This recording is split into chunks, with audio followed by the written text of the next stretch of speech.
ચલો ready start.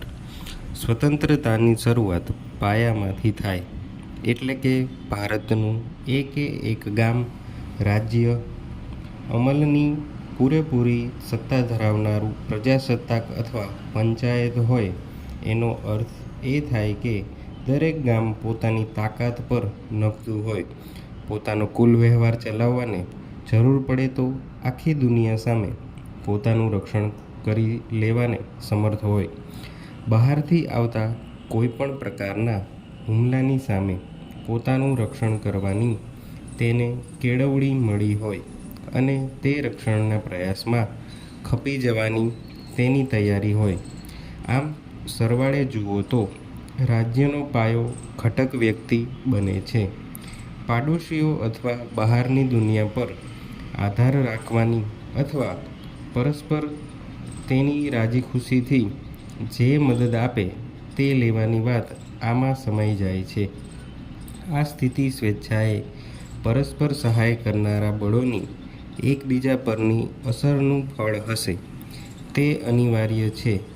તે આવી જાતનો સમાજ ખૂબ સંસ્કારી હોય અને તેમાં દરેક સ્ત્રી કે પુરુષ પોતાને શું જોઈએ છે તે વિશે ખબરદાર હોય અને સૌથી વિશેષ તો એવી સમજવાળા હોય કે એક જ જાતની મજૂરીથી જે બીજાને ન મળી શકે તે આપણને પણ ન મળે.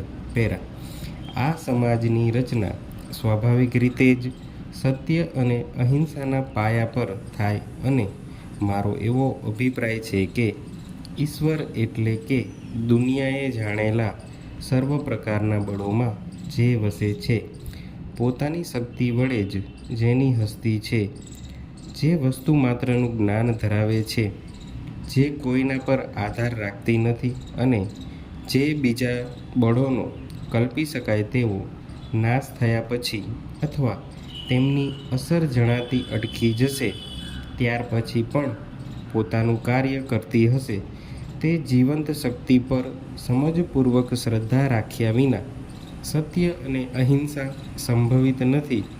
સર્વને પોતાના તેજથી પ્રકાશિત કરતી સર્વવ્યાપી ચેતનમય શક્તિ વિશેની શ્રદ્ધા વિના હું મારું પોતાની હસ્તીનું કારણ આપી શકતો નથી. પેરા.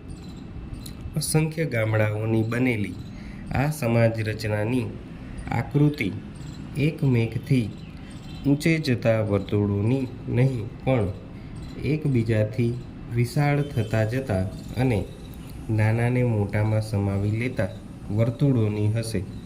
જીવનનો ઘાટ જ્યાં ટોચ પાયાને કચડીને ઊંચી રહે છે તેવા પિરામિડનો નહીં હોય, તેના ઘાટ સમુદ્રના અનંત સીમા સુધી વિસ્તારમાં જતા મોજાઓના વર્તુળનો હશે.